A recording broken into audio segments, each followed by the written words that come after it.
Online প্রতারণার ফাঁদে পড়েননি এমন ব্যক্তি খুঁজে পাওয়া দুষ্কর। 2025 সালের জানুয়ারিতে বাংলাদেশের বিভিন্ন ফেসবুক পেজে ভাইরাল হয় সরকারি ল্যাপটপ বিতরণ কার্যক্রমে আপনার নাম বাছাই হয়েছে এমন একটি লিঙ্ক সহ পোস্ট, যেখানে জাতীয় পরিচয়পত্র নম্বর, ফোন নম্বর এবং বিকাশ পিন চাওয়া হয়। অনেকে সরকারি উদ্যোগ ভেবে সরল বিশ্বাসে তথ্য দেয়, কিন্তু কয়েকদিন পর দেখা যায় ব্যাংক অ্যাকাউন্ট থেকে টাকা উধাও, মোবাইলে আসছে অজানা নম্বর থেকে হুমকি, কেউ কেউ ব্ল্যাকমেইলেরও শিকার হয়। এইসব প্রতারণা মূলত ফিশিং নামে পরিচিত। প্রতারকরা বানায় হুবহু সরকারি ওয়েবসাইটের মতো সাইট, ব্যবহার করে ক্লিকবাইট শিরোনাম, যা দৃষ্টিকে আকর্ষণ করে। আজকের দিনে শুধু ল্যাপটপ নয়, প্রতারণার ধরন এখন অনেক বেশি স্মার্ট এবং ভয়ঙ্কর। অনলাইনে বসেই ইনকাম করুন 20,000 টাকা, এভাবে মানুষকে চাকরি অফারের নাম করে ডেটা তুলে নেওয়া হয়। বিদেশি প্রোফাইল থেকে আসে বন্ধুত্বের অনুরোধ, কিছুদিনের মধ্যে ভালোবাসা, গিফট পাঠাচ্ছি, কাস্টমস ফি লাগবে, এসব কথা বলে টাকা আদায়। আপনার নাম্বারে ওটিপি এসে বলবে ভুলে পাঠিয়ে ফেলেছি, প্লিজ বলো। আপনি যেই বললেন সঙ্গে সঙ্গে হ্যাক হয়ে যাবে আপনার হোয়াটসঅ্যাপ। সাবেক প্রেমিকার ভিডিও ফাঁস, এরকম লিঙ্কে ক্লিক করলেই আপনার ফোনে অজান্তে ইনস্টল হয়ে যায় স্পাইওয়্যার বা মেলওয়্যার।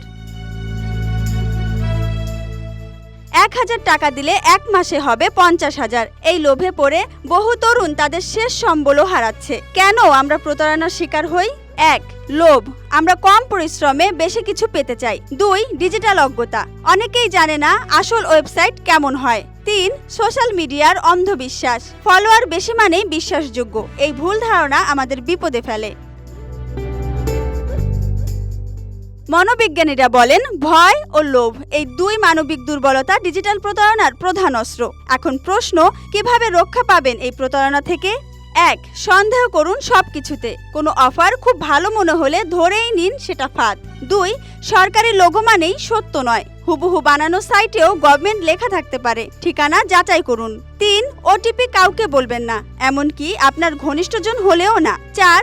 স্ট্রং পাসওয়ার্ড ব্যবহার করুন, পাসওয়ার্ডে ব্যবহার করুন ছোট বড় হাতের অক্ষর, সংখ্যা ও সিম্বল। 5. ফেসবুক, জিমেইল, হোয়াটসঅ্যাপ সবকিছুতে ডাবল ফ্যাক্টর অথেন্টিকেশন চালু করুন। 6. ফেক গিভঅ্যাওয়ে রিপোর্ট করুন, ফেসবুক, ইউটিউবের রিপোর্ট অপশন ব্যবহার করে এসব অ্যাকাউন্ট চিহ্নিত করুন।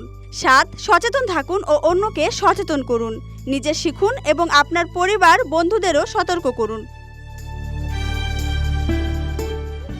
এই ডিজিটাল যুগে প্রযুক্তিই আমাদের সাশ্রয়, আবার বিপদও। কিন্তু মনে রাখবেন, প্রতারণার বিরুদ্ধে সবচেয়ে বড় অস্ত্র হলো সচেতনতা। আপনার একটি সাবধানতা বাঁচাতে পারে লাখ লাখ টাকা, এমনকি নিরাপদে রাখতে পারে আপনার গুরুত্বপূর্ণ ব্যক্তিগত তথ্য। Dhaka express desk report.